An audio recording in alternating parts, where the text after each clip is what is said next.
صلاة الذي في كل سهر وفي سفر.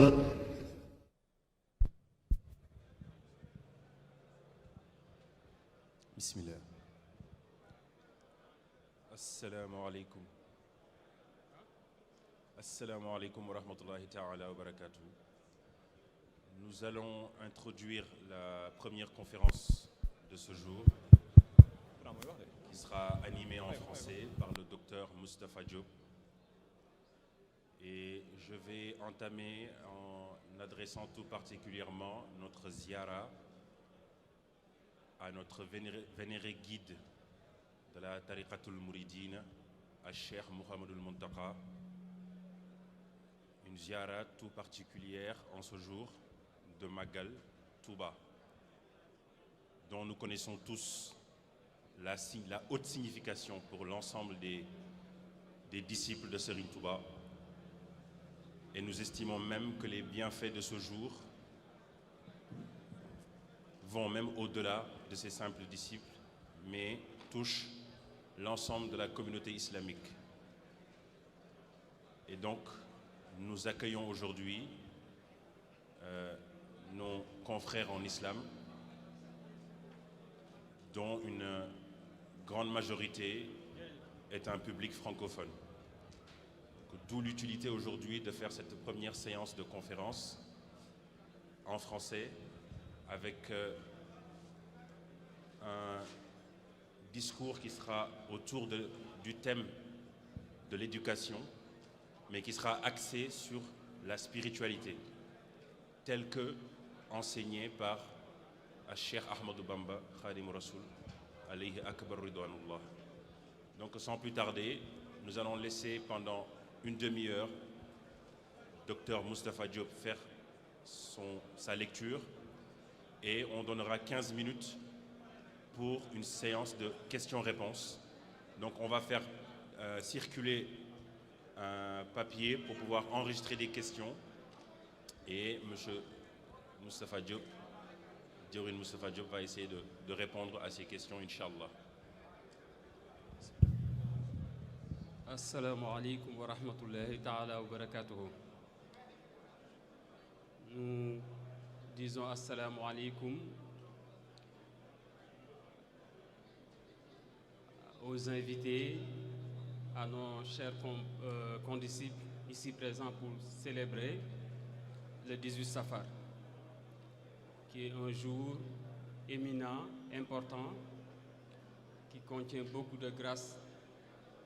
Nous le célébrons sous la recommandation de notre guide et vénéré Cheikh Ahmadou Bamba. Depuis 1924, il a ordonné à tous les disciples mourides, où qu'ils puissent se trouver, de célébrer le 18 Safar, le jour où il a obtenu tout son vœu et tout ce qu'il voulait au niveau de son Seigneur. Donc il nous a donné la recommandation de célébrer le 18 Safar dans la pure tradition prophétique. Après cela, je vais remercier le Kourel 18 Safar parce qu'ils m'ont donné encore l'opportunité de venir ici en ce jour exposer sur la philosophie ou l'enseignement du Cheikh Ahmadou Bamba. Donc je remercie tout le Kourel pour les efforts qu'ils font pour diffuser le message du Cheikh et aussi entretenir la recommandation de Cheikh Ahmadou Bamba qui est de célébrer le jour du 18 Safar. Sans doute, il y a dans cette salle des invités qui sont venus aussi participer ou s'associer à cette célébration. Nous leur disons assalamu alaikum wa rahmatullahi ou bien nous leur disons bonsoir, bonjour. Nous remercions aussi toutes les autorités qui sont là, qui sont encore venus, qui sont venus aussi s'associer à nous pour ce 18 Safar. Sans beaucoup tarder, comme l'a si bien dit mon condisciple Leitifal, le thème d'aujourd'hui sera consacré à la philosophie de l'enseignement, la philosophie ou le système d'éducation proposé par notre guide Cheikh Ahmadou Bamba. C'est un thème intéressant vu le contexte que nous vivons, et tout le monde le sait, que la question de l'éducation est à l'ordre du jour. Si nous lisons ou nous écoutons l'actualité, nous savons très bien que ce monde actuel souffre énormément de problèmes d'éducation, où il y a la dénaturation ou la dissolution des valeurs, un monde qui est confronté par pas mal de problématiques. Donc proposer ou débattre ou réfléchir sur le système d'éducation proposé par Cheikh Ahmadou Bamba, je trouve que c'est très pertinent. Donc j'ai bien saisi cette occasion pour rappeler les fondamentaux du système d'éducation proposé par Cheikh Ahmadou Bamba, un système qui a bien marché. C'est ce qui fait que nous tous, venant d'horizons diverses, dans toute la France, nous nous sommes réunis ici. C'est parce que ce système d'éducation a bien fonctionné. Ce système d'éducation a bien fonctionné dans le sens que Cheikh Ahmadou Bamba a quitté ce monde depuis 1927. Son enseignement, le type d'éducation qu'il a proposé est toujours d'actualité.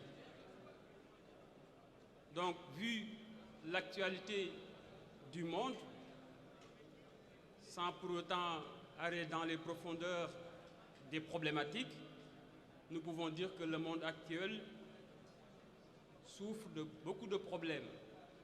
La crise de la Covid est passée, la guerre en Ukraine, l'inflation, il y a tout un tas de problèmes sur le contexte actuel. Les crises sociales, politiques, c'est tous les jours traité par l'actualité. De cela, on peut dire que c'est un cycle qui est en train de mourir, vu la dimension actuelle des crises. Nous n'allons même pas dire d'une crise, mais il y a des crises. Il y a la crise économique, il y a la crise politique, il y a la crise sociale, la crise des valeurs. Vu cette situation, je trouve très pertinent de revenir, comme je l'ai dit tout à l'heure, sur les fondamentaux du système d'enseignement Cheikh Ahmadou Bamba, vu le contexte inédit dans lequel nous vivons. Parce que ce système d'éducation peut servir d'exemple. D'autant plus que nous sommes dans la mondialisation qui est un contexte où au moment du donner et du recevoir, les mourides, bien qu'étant à comparer aux groupes mondiaux, c'est une petite communauté parce que venant d'un petit pays comme le Sénégal qui fait 18 millions, ils ont quelque chose à apporter à donner à l'humanité.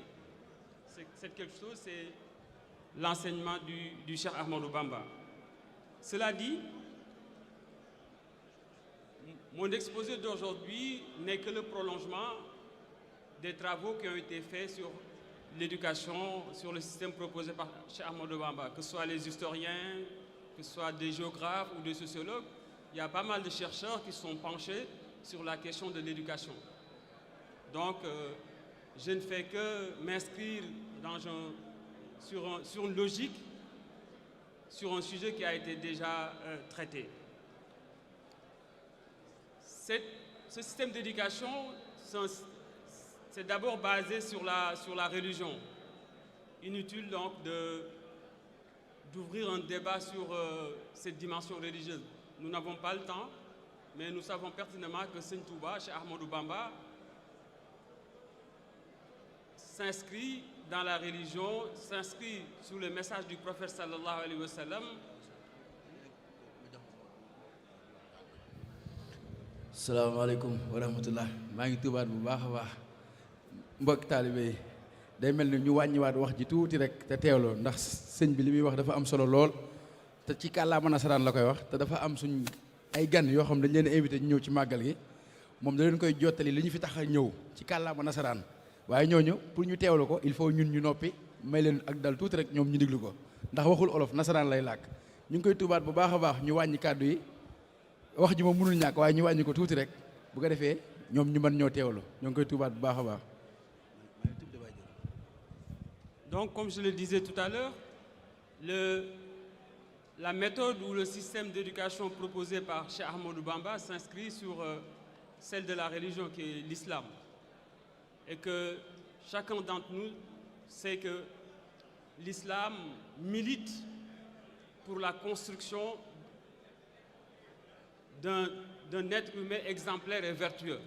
Donc le système d'éducation du Cheikh tend vers...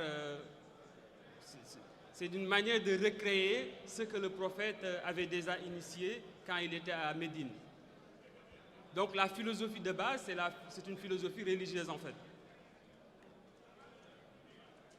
Le point nodal ou le point fondamental de l'enseignement de Cheikh Ahmadou Bamba, nous pouvons le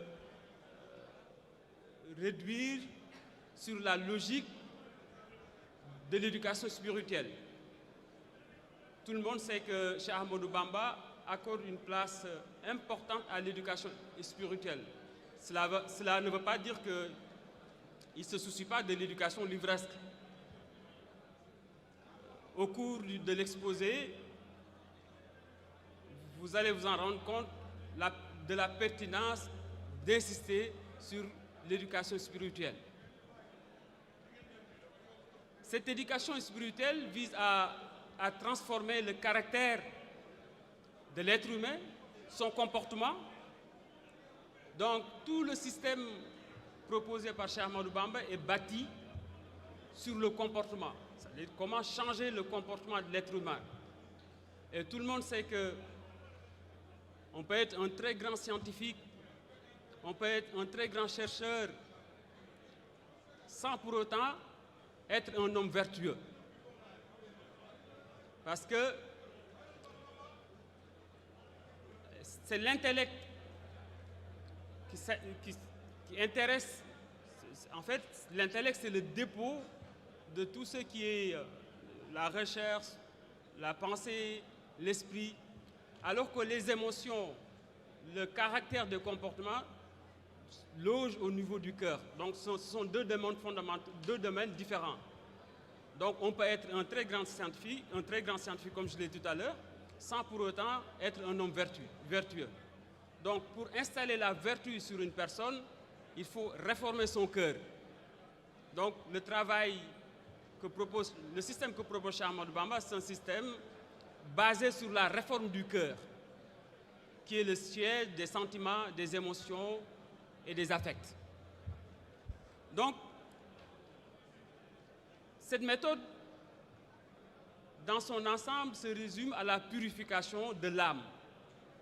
C'est ce que tout mouride le sait, c'est la tarbiya.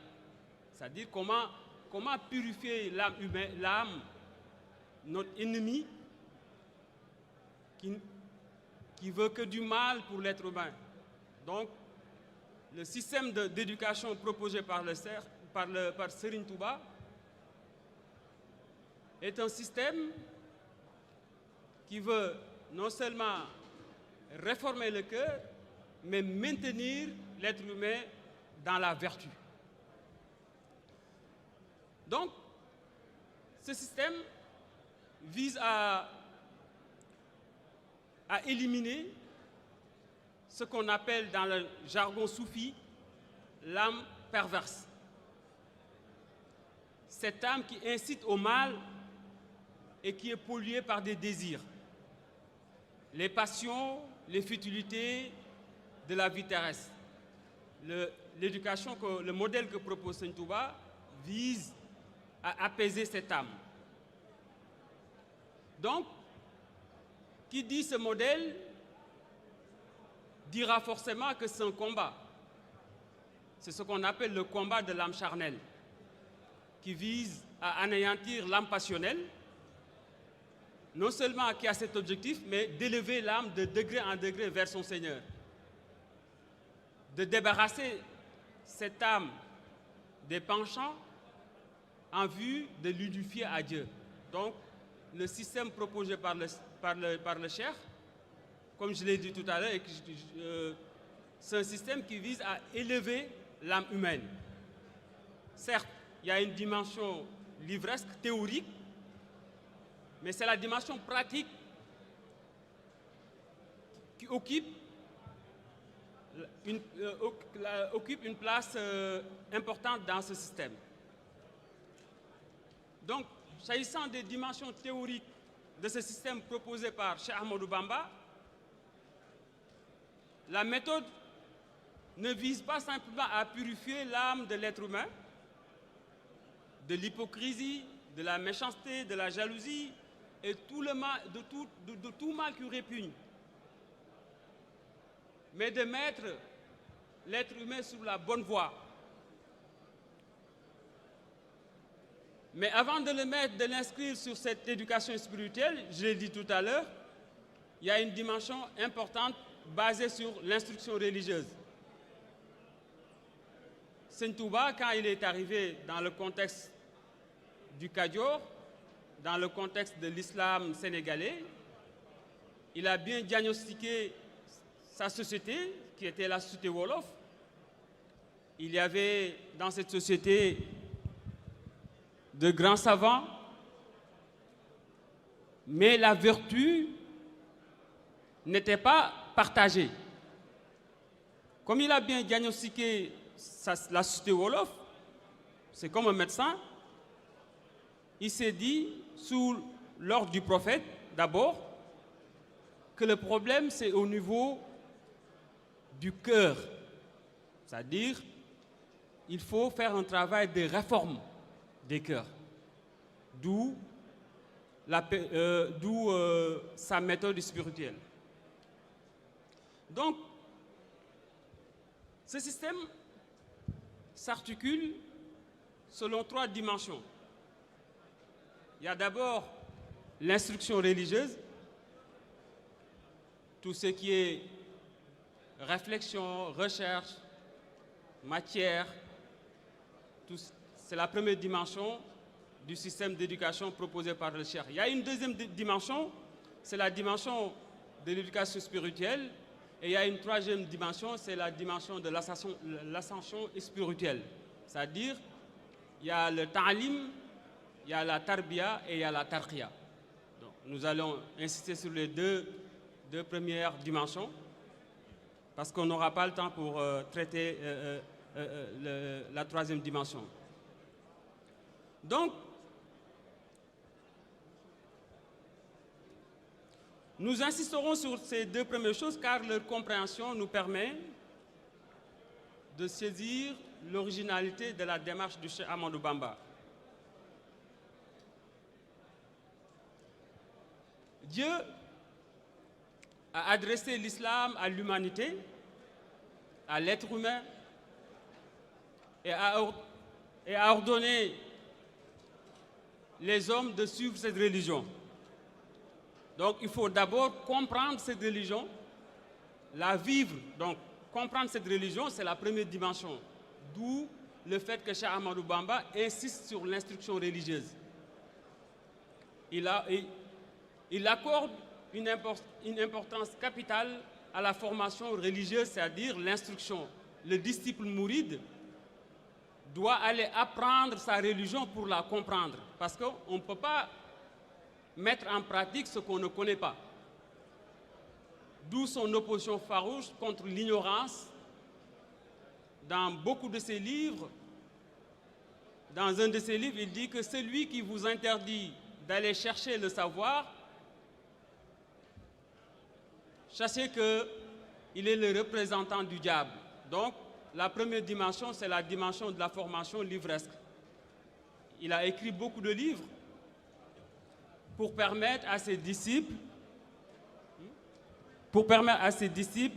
de se former.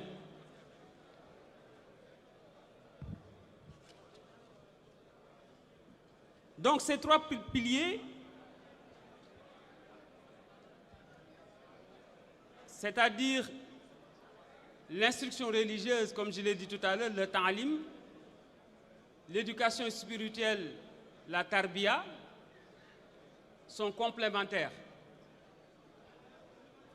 un disciple mouride ne peut pas s'engager sur la voie spirituelle, sur la tarbiya, s'il n'a pas le bagage intellectuel nécessaire. Donc la première étape, c'est de se former, avoir le minimum de bagages.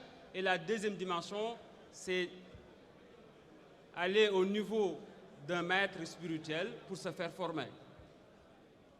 Ce qu'on a appris en théorie, il faut le mettre en pratique. La pratique, c'est l'éducation spirituelle. Ce système comme je l'ai dit tout à l'heure, l'instruction religieuse et l'éducation spirituelle sont complémentaires. Parce que si on exclut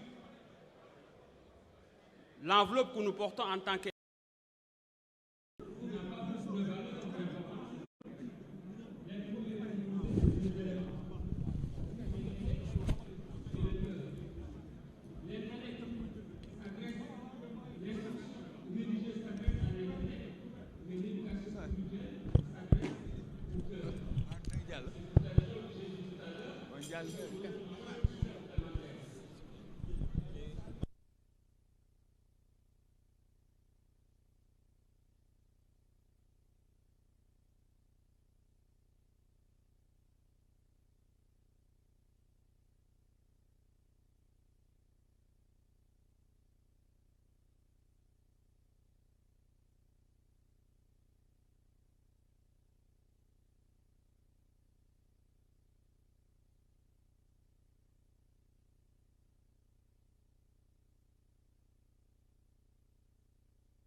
le premier niveau que tout disciple mouride doit s'assurer de l'avoir.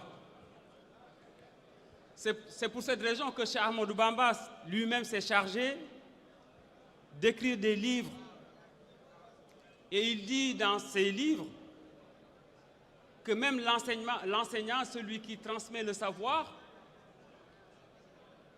doit avoir certains caractères. Notamment, il doit être éloquent, faire preuve d'honnêteté.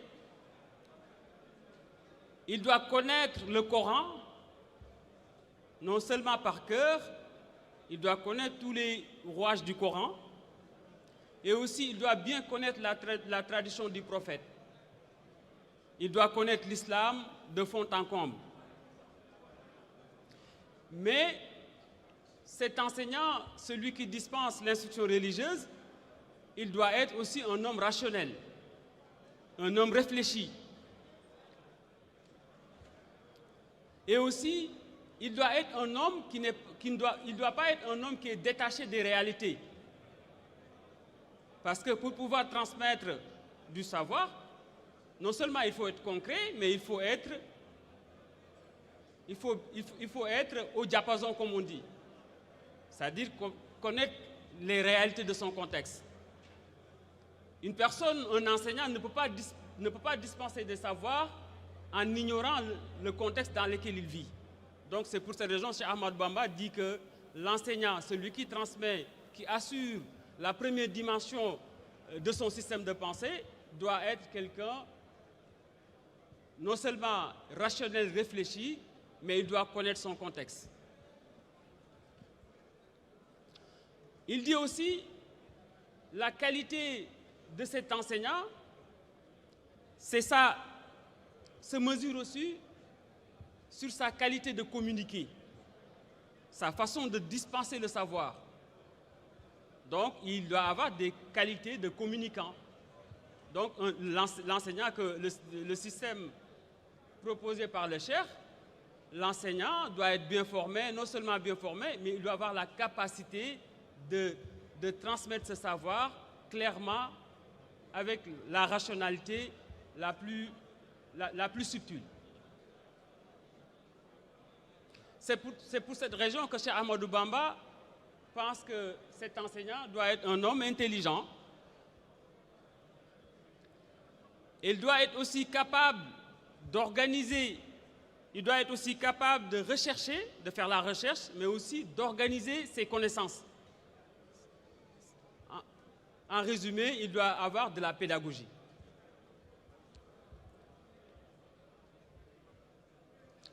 Et aussi, sur la dimension de l'habilité de cet enseignant, il dit, cet enseignant, celui qui transmet ce savoir, qui assure la première dimension, notamment l'instruction religieuse, il doit accepter aussi la vérité. Il doit accepter la vérité sans hésitation, il ne doit pas être de mauvaise volonté. C'est pour cette raison qu'il dit, si on pose une question à cet enseignant, s'il ne connaît pas, il doit avoir l'honnêteté de dire « je ne connais pas ». Comme l'imam Malik avait l'habitude de le faire. On lui posait des questions, il venait « je ne sais pas ». Parce que « je ne sais pas », c'est une des dimensions de la science. Parce que l'être humain, comme il est limité, il ne peut pas tout savoir. Donc, cet enseignant occupe une place centrale dans la pensée, dans le système de Cheikh Ahmadou Bamba. C'est pour cette raison que c'est ce qui dit que, par exemple, ça se disait dans l'histoire que Cheikh Ahmadou Bamba, la confrérie mouride, ce n'est pas une confrérie de science, en fait, de connaissance. Vu ce que je viens de développer, vous savez pertinemment que Seigne Touba, il accorde une place importante à l'enseignement. Il l'a écrit, il l'a développé, il l'a théorisé. C'est juste que l'enseignement qu'il voulait doit être complémentaire avec l'éducation spirituelle. Pour l'éducation spirituelle, qui est la deuxième dimension,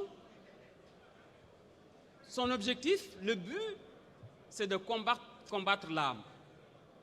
Cette âme, comme je l'ai dit tout à l'heure, qui nous pousse vers le mal, qui nous pousse à détester l'être humain, qui permet au diable de s'accaparer de notre cœur.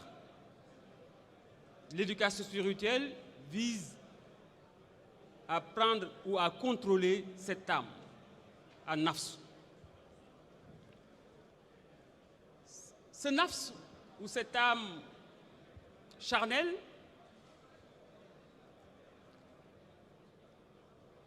est le siège des qualités négatives de l'être humain.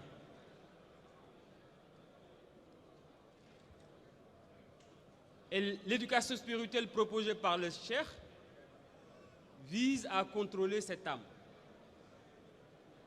Parce que l'âme charnelle, c'est le pire ennemi de l'être humain. Donc, vous formez la personne, s'il n'a pas la tarbiya nécessaire ou il n'a pas reçu l'éducation spirituelle adéquate, il peut être un très grand savant, comme je l'ai dit tout à l'heure, mais quand il agira, vous saurez qu'il n'a pas de vertu. C'est pour cela, tu peux voir un député, un sénateur, voter une loi qu'il ne va pas respecter, parce qu'il n'a pas de vertu. Parce que ce qui enrancine la vertu sur l'être humain, c'est cette éducation spirituelle. Donc, vous voyez les autorités, ils peuvent voter des lois qu'ils ne respecteront jamais. Vous voyez des gens qui vont apprendre, qui vont écrire, réfléchir, mais quand ils agissent, vous saurez qu'il n'a pas de vertu parce qu'il n'a pas pu effectuer ou il n'a pas reçu l'éducation spirituelle adéquate. D'où l'importance de l'éducation spirituelle. Parce que Seigne Touba, il ne te donne pas une connaissance livresque pour te laisser. Il te donne une éducation spirituelle, il te donne des connaissances, mais en appoint vient compléter cette instruction religieuse, l'éducation spirituelle.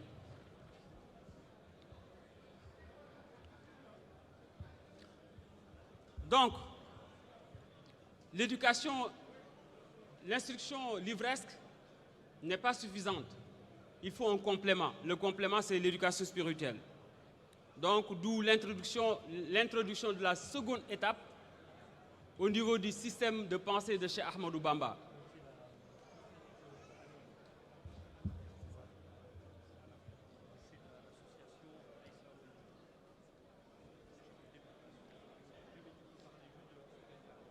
Donc, tout à l'heure, j'avais dit que je vais insister sur les deux dimensions, mais la tarqiya, c'est la troisième dimension. La tarqiya n'est rien d'autre que la dissipation des voiles qui se tiennent entre l'aspirant, le mouride, celui qui se dirige vers Dieu et son Seigneur. Plus les voiles se dissipent, plus sa connaissance en Dieu s'accroît. Donc c'est la troisième dimension, c'est la latarkia. Du point de vue technique, on peut dire que l'éducation spirituelle vise à polir, à revêtir l'être humain, l'anoblir et le plonger dans la vertu. Donc l'éducation spirituelle, le but de l'éducation spirituelle, c'est l'installation de la vertu, c'est plonger l'être humain dans la vertu. C'est la recherche de la vertu. Si dans l'instruction religieuse, on cherche des connaissances, le but de l'éducation spirituelle, c'est la recherche de la vertu. C'est cette vertu qui nous permet de vivre en société. C'est cette vertu qui nous permet d'aimer l'autre sans le connaître. C'est cette vertu qui nous pousse à respecter les lois, qu'elles soient divines ou qu'elles soient républicaines, comme on dit. Donc c'est cette vertu, cette éducation spirituelle, qui permet à l'être humain de se débarrasser de l'insouciance, de l'hypocrisie, de la méchanceté, de la jalousie. Donc des traits négatifs qui ramènent l'être humain au rang d'animal. Cette éducation spirituelle ne vise pas simplement à réformer le cœur. Elle vise aussi à nourrir le corps, d'éduquer aussi le corps. L'éducation spirituelle ne s'occupe pas simplement à réformer un cœur qu'on ne voit pas, mais matériellement, cette éducation spirituelle vise à éduquer le corps humain.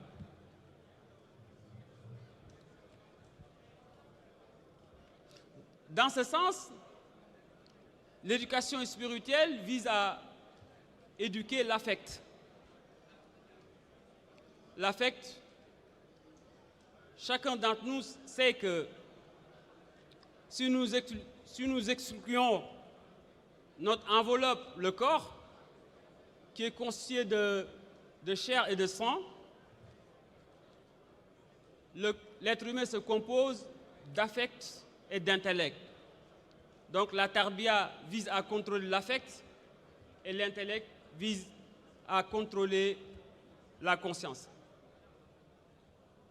Donc la tarbia, l'éducation spirituelle, vise à contrôler l'affect et s'occuper de l'intellect.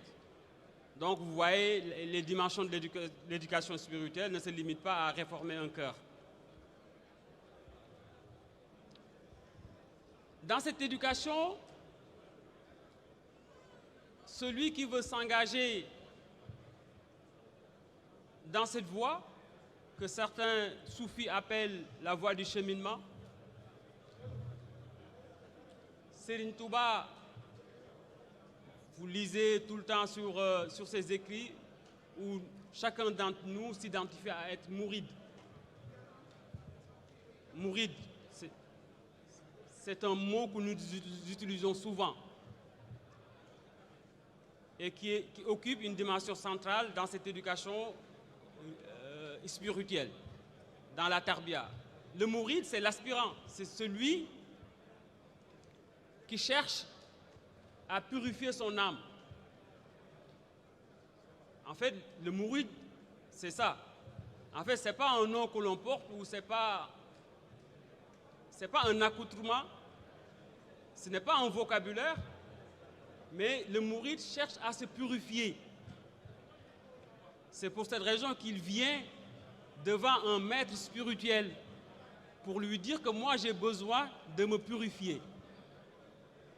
Dans le but, avec l'objectif d'atteindre Dieu. C'est ça qu'on appelle le mouride. Donc, c'est pour cette raison que Serigne Touba, quand il a fondé la voie mouride en 1882-83, après le décès de son père, il a dit « Je ne suis plus un enseignant ». C'est-à-dire une personne, quelqu'un qui transmet uniquement du savoir, des connaissances livresques. Celui qui veut se purifier, ou bien celui qui veut atteindre le seuil de Dieu, qu'il vient faire pacte d'allégeance avec moi. Le cadre référentiel de cette éducation spirituelle, c'est la volonté. C'est-à-dire, le mouride doit avoir de la volonté, ce qu'on appelle la irada. C'est la première caractéristique de la personne ou de l'aspirant qui vise à atteindre l'enceinte scellée de Dieu. C'est le désir d'accéder à Dieu. Si certaines voies spirituelles, comme nous le savons, beaucoup de voies spirituelles ont existé avant la voie mouride. Donc, si beaucoup de voies spirituelles se réfèrent à plusieurs principes, la mouridia semble être fondée sur le principe de la irada. C'est cette volonté qu'ont les mourides d'accéder à Dieu.